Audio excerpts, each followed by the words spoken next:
Bonjour ou bonsoir mes abonnés, j'espère que vous allez bien. Aujourd'hui nous allons préparer ensemble avec vous les champignons.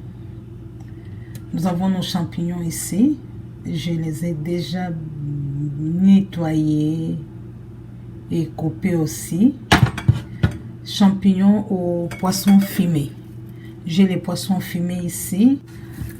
J'ai des tomates fraîches, les oignons coupés.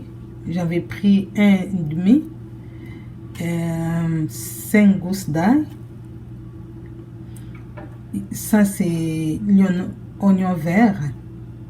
Et puis un piment pour donner un bon parfum dans nos champignons. J'ai le bicarbonate, j'ai beurre d'arachide. On va mettre un peu d'huile et un peu de sel. Ça sera accompagné de bananes plantain. Ndenge na uti koloba tokolamba maïbo na mbisi yako kauka. Toza maïbo na biso yango na sina sukola kiango très bien na kati na trempaki na mai. J'avais d'abord trempé dans l'eau avant de les nettoyer.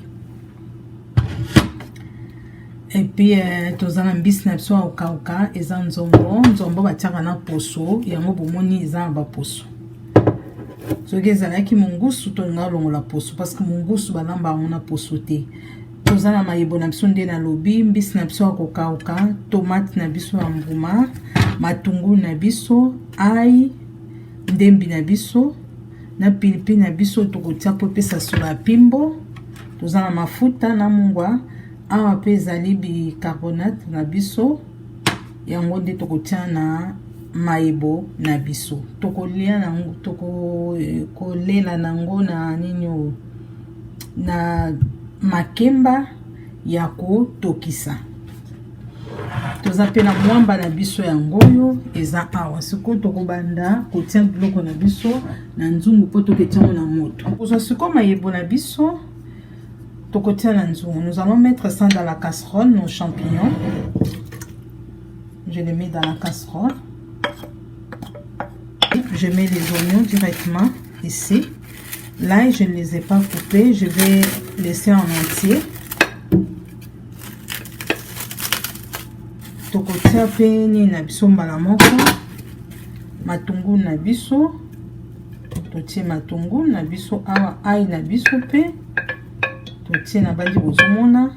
Totie ki pilipili na biso na ndembi. Nous avons laissé les oignons verts et le piment. Tokozwa pe nini tomate na biso tokotia.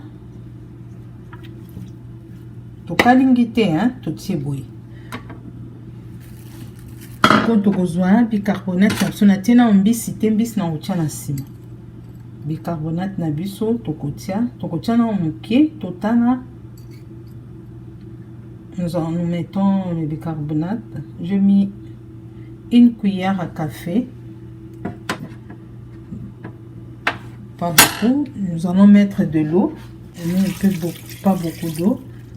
Et puis nous allons le mettre sur le feu. C'est ça. Toti tomate, matungulu, ail na bicarbonate. Tokotia usko na moto. Tango kotoka nde na sima tokomona soki ekoki te na kobakisa moke parce que bicarbonate so pe leki ekozala bien te. Tango ekotoka bokomonde tokoyeba so bicarbonate ekoki. Natiaki mingi te, natiaki moke. Nakozwa mwamba pe nakotia mafuta na mbisi na natie te. Tokobalola te tokotika ka boiti tango totoka. Na sima soki toki moke nayebi quantité ya bicarbonate nanga bicarbonate nde nakotia mbisi. Je n'ai pas encore mis d'huile. Je n'ai pas mis aussi les poissons. Je vais les laisser d'abord mijoter un peu. Je vais mettre un peu de sel. pas beaucoup.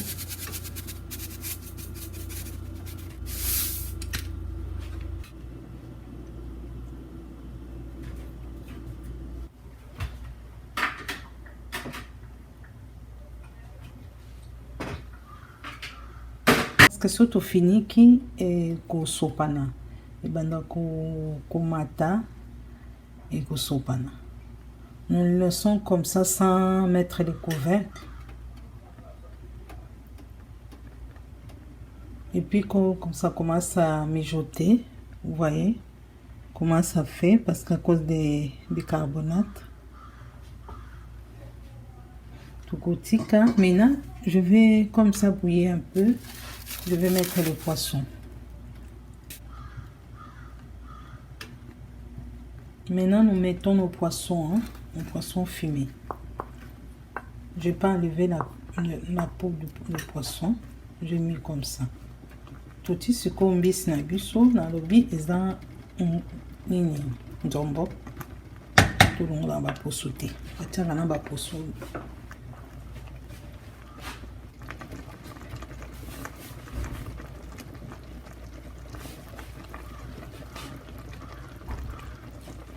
Mafuta pe na kotia. J'ai mis les poissons, après je vais mettre l'huile. Comme j'ai mis beurre d'arachide, je ne mettrai pas beaucoup d'huile. Mais on tient mafuta mingi parce que na tia ki beurre d'arachide.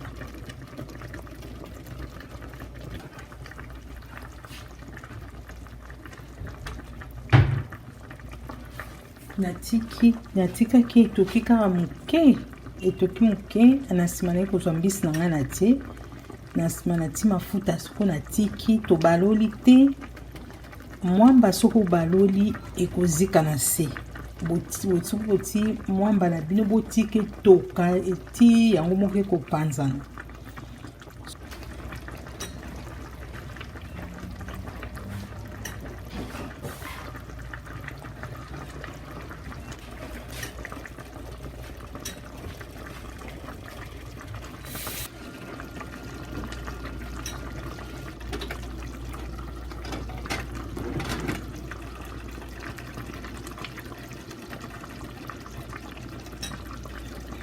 Avec le feu doux. Vous appuyez na biso na sokola yango très bien. Na longo la tige na ngoti na kotia parce que na lingite e panzana. Ezaka pona opesa solo ya pimbo.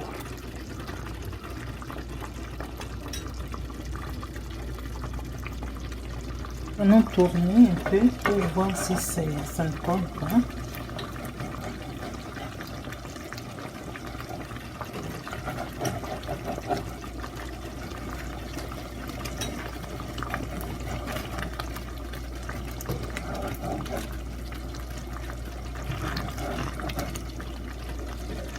Si vous avez un bisa au kaukate, vous pouvez l'embêter dans makaya. Ça se prépare aussi avec des poissons salés.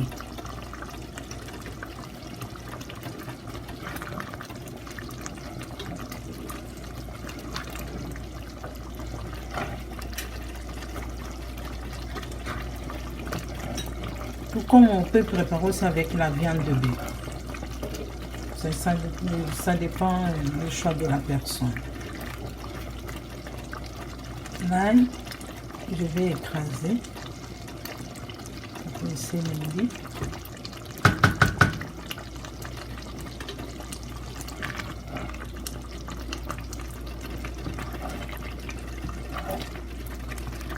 Lokola mwamba lusu epanzani tokobandela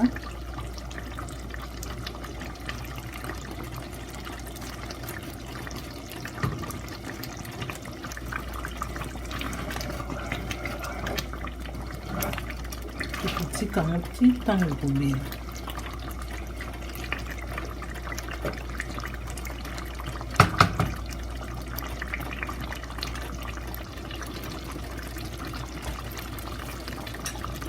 Quand vous avez mis beurre d'arachide, il faut tourner hein, pour que ça ne colle pas.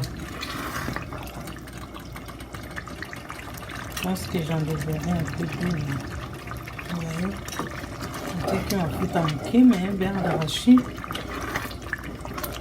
et mis ici ma faute. tokolongola mafuta mosusu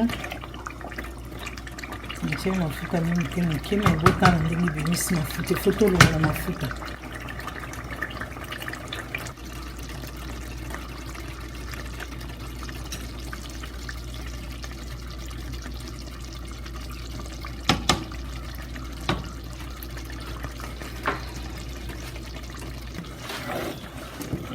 tokozwa ndembi na biso mpe tokotya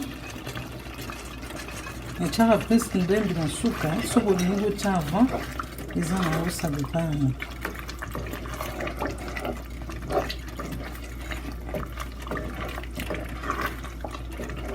natiaki yango mibimba te mayebo nakataki nakataki yango parceke ezalaki minene minene boyebi mayebo so otya yango na moto na mai pardon ekomaka minene evimba mais que tu as un bon goûter.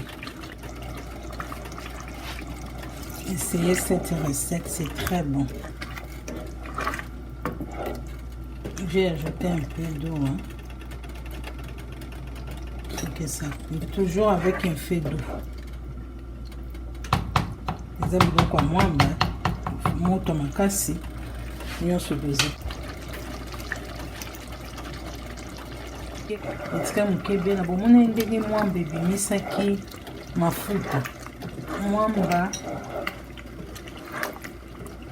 soki oti po oyebake mwamba ebeli ebimisaka mafuta ata totiaki mafuta nde otiaki mafuta mingi te otiaki mafuta moke nalongolaki yango lisu parceke mwamba ebimisaki lisu mafuta lisu mayebo na biso yango ota ndenge elembi kitoko.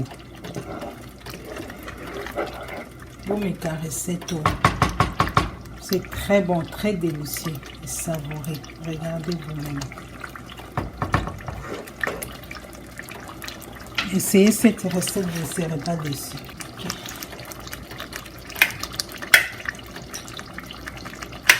Kimbala biso na nzungu, tokisa yango.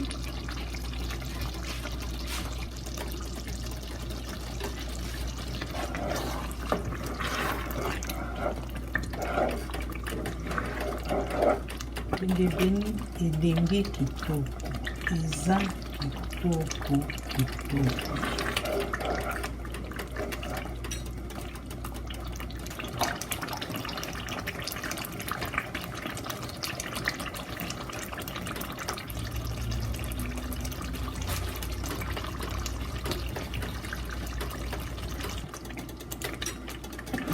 na biso ebeli on a vu ce belly yango bona ite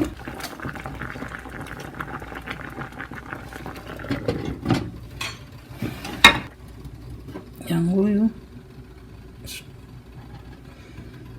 na biso ebeli makemba na biso mpe ebeli tokolongola lokanga moto natiaki mai mingi te yango makemba na biso mayebo na biso. Ok, yango bona ike tokomi na mbala nsima eza kitoko, c'est très bon, très délicieux et savoureux aussi. C'est facile à préparer, facile et rapide aussi. Tokomi na mbala nsima bona ike, bon appétit, bon appétit. Ciao. Yango yo tokomi na mbala nsima. Bon appétit, bon appétit.